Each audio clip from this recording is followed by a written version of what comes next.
Voice of चौकीदार सेवा समिति की कोर कमेटी की बैठक में बताया गया कि 75 सालों बाद सरकार ने सामान्य वेतन लागू करने जा रही है, जिसमें ग्रामीण चौकीदार बहुत खुश है। वॉइस ऑफ चौकीदार सेवा समिति के राष्ट्रीय अध्यक्ष अनूप त्रिपाठी ने खुशी जाहिर करते हुए सबके सामने योगी जी और मोदी जी को धन्यवाद दिया और कहा कि जो वाल्मीकि समाज का नहीं, वह राम का नहीं, यह असली सनातनी वाल्मीकि समाज है।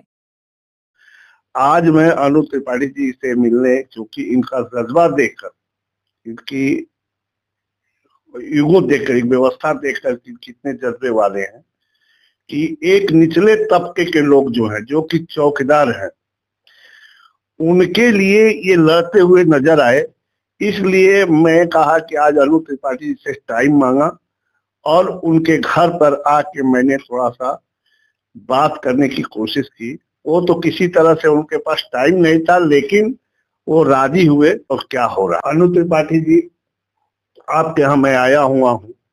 मैं तो बहुत प्रयास से आपके पास आया, तो तब जाके आपसे टाइम मिल पाया। कई दिनों से मैं प्रयास आपसे कर रहा था कि आपसे टाइम मिले, लेकिन टाइम जो है आपने निकाला, और इसके लिए बहुत बहुत धन्यवाद। और थोड़ा सा ये बताइए कि जो आपने वाल्मीकि जयंती पर हमसे बताया था कि चौकीदारों के लिए मैं इतना कर गुजरूंगा कि जिससे कि चौकीदार का लाइफ बन जाएगा, वो लोग बहुत मेहनती हैं, नीचे तबके के हैं, तो इस पे आप क्या कहना चाहिए? और अपने संगठन के लोगों को आप दीपावली और धनतेरस के भी मुबारकबाद दे दीजिएगा। सबसे पहले आप आए हुए हमारे जो अतिथि यानी मीडिया कर्मी बंधु आए हैं, मैं सबसे पहले आपको धन्यवाद करता हूं। इसके साथ साथ देश व प्रदेशवासियों को धनतेरस व दीपावली की दिल की गहराइयों से हार्दिक शुभकामनाएं करता हूं। मैं अनूप कुमार त्रिपाठी, मैं भी एक ग्राम क्षेत्र से ही आता हूं।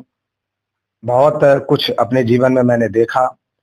मेरा लक्ष्य हमेशा रहा है कि जितने भी गिरे लोग हों उन्हें उठाना सीखना। माँ बाप के आशीर्वाद से, माँ बाप के कहीं ना कहीं संस्कारों की वजह से ये चौकीदार विभाग ने मुझे वॉइस ऑफ चौकीदार सेवा समिति का अध्यक्ष घोषित किया और विगत 5-6 साल से इस विभाग के लिए मैं कार्य कर रहा हूं। सबसे पहले मैं आप सभी लोगों को जानकारी देना चाहता हूं कि अभी हाल में ही मैंने परसों एक कोर कमेटी अपनी गठित की है, जिसमें प्रदेश कार्यवाहक प्रदेश अध्यक्ष पवन कुमार जी हैं और राष्ट्रीय उपाध्यक्ष जी छोटेलाल गौतम जी हैं। इसके साथ साथ दीनदयाल जी प्रदेश सचिव हैं। इसके साथ साथ मंडल अध्यक्ष संजीव कुमार है और राजकुमार सिसोदिया प्रदेश प्रभारी है। ऐसे तमाम कई भाई हैं हमारे। तो ये गठित टीम इसलिए मैंने की क्योंकि कहीं ना कहीं हमें चौकीदारों का प्यार और प्रेम अपार मिल रहा है। कई बार हमें कई कठिनाइयों से गुजरना पड़ता है। मैं 5 साल से कई बार लोगों की धमकियां भी सुनता हूं, गालियां भी सुनता हूं। अभी हाल में ही आज मुझे एक धमकी प्राप्त हुई है, जिसमें मुझे जूता का माला डालने को लोगों ने बोला है और उन्हीं के लोग हैं, ऐसा नहीं है। इसके साथ साथ मुकदमा की भी बात कही जाती है। आप जरा विचार कीजिए कि कोई भी जब संगठन चलता है तो हर सदस्य का एक आइडेंटिटी कार्ड होता है।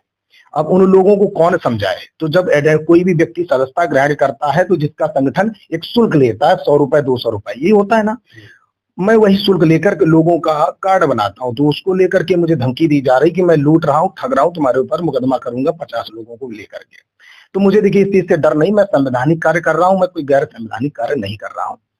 तो ऐसी धमकियों से एक तो मुझे गुजरना पड़ता है। तो हमने जो कोर कमेटी गठित की है, वो कोर कमेटी ऐसी है, वो कहीं ना कहीं सरकार को 2027 में बहुत बड़े स्तर पे लाभ भी पहुंचाएगी। और यदि सरकार से कहीं भी उम्मीदें अगर हमारी नहीं पूरी हो रही तो थोड़ा बहुत नुकसान भी झेलना पड़ेगा। मैं उत्तर प्रदेश में लगभग 10 साल से माननीय योगी आदित्यनाथ जी को सपोर्ट करते आया हूं, क्योंकि एक सनातनी संस्कृति को बढ़ाने वाले यशस्वी मुख्यमंत्री जी को मैं दिल की गहराइयों से धन्यवाद और प्रणाम करता हूं कि आप जैसे मुख्यमंत्री इस देश और प्रदेश में हैं। तो मुझे एक अपने अंदर एक गर्व सा महसूस होता है कि डूबती हुई एक ऐसी सनातन संस्कृति की नैया जो आप आज पार लगा रहे हैं। लेकिन आज कहीं ना कहीं उत्तर प्रदेश के 70,000 परिवार, जो कि ये एक सच्चे सनातनी हैं, आपने वाल्मीकि जयंती पर एक नारा दिया था, बहुत ही मेरे दिल की गहराइयों पर टच हुआ कि वाल्मीकि की यदि बेइज्जती है तो राम की बेइज्जती है, यदि राम की बेइज्जती है तो वाल्मीकि की बेइज्जती है। तो आज कहीं ना कहीं इस विभाग में सबसे निचले स्तर पर, यानी कि हमारा दलित समाज और पिछड़ा समाज अत्यधिक संख्या में है, अच्छा और सच्चा सनातनी आज चौकीदार विभाग में पड़ा हुआ है। इन पर कौन ध्यान देगा? मैं माननीय मुख्यमंत्री जी आपसे यही गुजारिश करूंगा कि जैसा कि अभी हमारे राष्ट्रीय उपाध्यक्ष जी ने मुझे सूचना दी, और अतुल सिंह जनपद उन्नाव से हैं, जो कि अनुसूचित मोर्चा के प्रदेश संगठन मंत्री हैं। मैं उनको दिल की गहराइयों से धन्यवाद देता हूं। उन्होंने मुझे अपडेट किया कि ग्राम चौकीदारों का वेतन योगी सरकार एक समान कार्य और एक समान वेतन के तहत गठन करने का प्लान कर रही है, और उम्मीद यही लगाई जा रही है कि जितना जल्दी से जल्दी हो सके इन लोगों को सूचना मिले। और मैं माननीय मुख्यमंत्री जी से ये कहना चाहता हूं कि माननीय मुख्यमंत्री जी, यदि इस अनु त्रिपाठी को आप आजमाना चाहते तो आप आजमा सकते हैं। आप ये देख सकते हैं कि अनु त्रिपाठी के पास आज 35 लाख वोट पड़ा हुआ है। 70,000 परिवार एक आशा और उम्मीद अनु त्रिपाठी पर लगाए हैं। ये अनु त्रिपाठी एक बहुत छोटा आदमी है, मैं एक सेवक हूं और मैं एक सेवा भाव से इन लोगों के बीच में कार्य कर रहा हूं। पद लेना भी एक हमारी कहीं ना कहीं मजबूरी बन जाती है, बिना पद के कोई कार्य नहीं किया जा सकता, इसलिए मुझे पद लेना पड़ा। अन्यथा मैं सबसे पहले इनका एक सेवक हूं, और मैं उत्तर प्रदेश के एक एक चौकीदारों के घर गया हूं। मैंने देखा है कि लोग इतना रोते हैं कि जिनके पास में सरकार की सुविधाएं तक नहीं पहुंच पाती, ग्राम प्रधान से लेकर थाने स्तर पर इन लोगों का शोषण होता है। ना इन्हें घर, ना इन्हें मकान, बहुत सारी चीजें इनको नहीं मिलती हैं। इसके साथ साथ हम लगातार प्रयास कर रहे हैं हर थानों पर फोन कर करके कि इनसे बेगारी या शोषण ना कराया जाए, लेकिन उसके बाद भी एसएचओ और कप्तान लोग नहीं सुधर रहे हैं।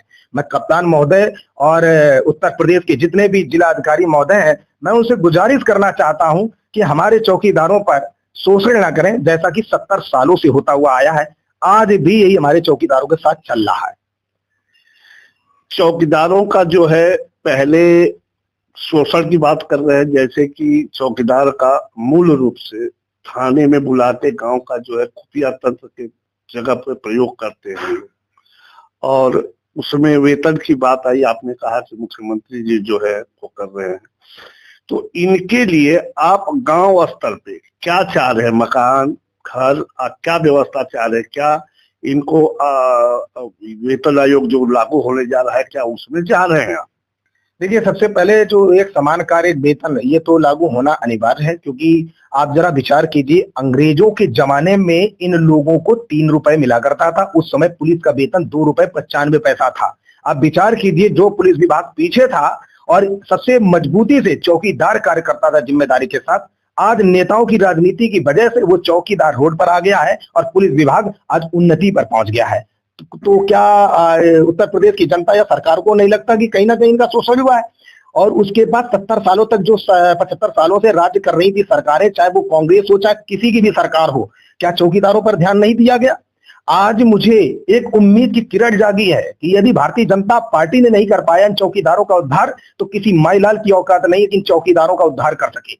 और मैं पूरी निष्ठा ईमानदारी के साथ कहता हूं कि हमारे यशस्वी मुख्यमंत्री जी इनका बेड़ा पार अवश्य करेंगे। आज मैं मुख्यमंत्री जी से एक चीज और याद दिलाना चाहता हूं कि जिस तरह से आप नौजवानों को टेबलेट और मोबाइल बांट रहे हैं, आज मेरा 70% चौकीदार मोबाइल से विहीन है, जिसके पास मोबाइल तक नहीं है। आप सोचते हैं गरीबी इतनी है कि जिसको 2500 रुपए मासिक वेतन मिलता हो और 30 दिन की ड्यूटी करता हो, क्या वो मोबाइल खरीद सकता है? नहीं खरीद सकता है। क्या मुख्यमंत्री जी उसे मोबाइल टेबलेट नहीं दे सकते? दे सकते थे, परंतु नहीं दिया गया। इसके साथ साथ अभी बोनस की बात चल रही थी। सरकारी कर्मचारी 40 से 50 हजार एक लाख कमा रहे, उनको बोनस दिया जा रहा है। हमारे संविदा कर्मी, आउटसोर्स कर्मचारी, चौकीदार, ये क्या पागल है? इस पर क्या सरकार का ध्यान नहीं जाता है? आज ये जो नीचे तबके का हमारा कर्मचारी है, यदि आज इसको दिवाली में 5,000 रुपए सरकार देती तो पूरा परिवार हाथ कर करके भारतीय जनता पार्टी को वोट करता, 100% करता। लेकिन आज कहीं ना कहीं कर्मचारियों का शोषण है। मैं कहीं ना कहीं कुछ चीजों से नाराजगी है हमारी सरकार से।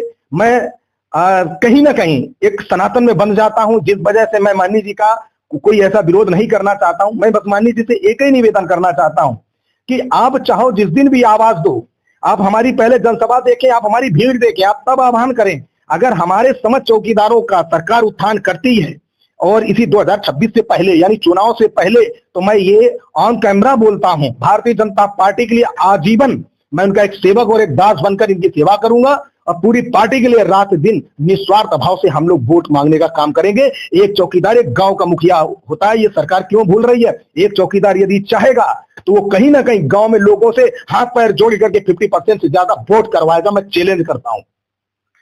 ये थे अनु त्रिपाठी जी। देख रहे हैं कितने जज्बा है और कितना वो है। उन्होंने क्या किया कि चौकीदारों के लिए एकदम करने मरने पर, यहाँ तक कि इन्होंने कहा कि मैं आजीवन भाजपा का ही वोट करता रहूंगा। सारी व्यवस्थाएं दे। देखिए आगे आप लोग फिर वार्ता होगी, बताएंगे। धन्यवाद।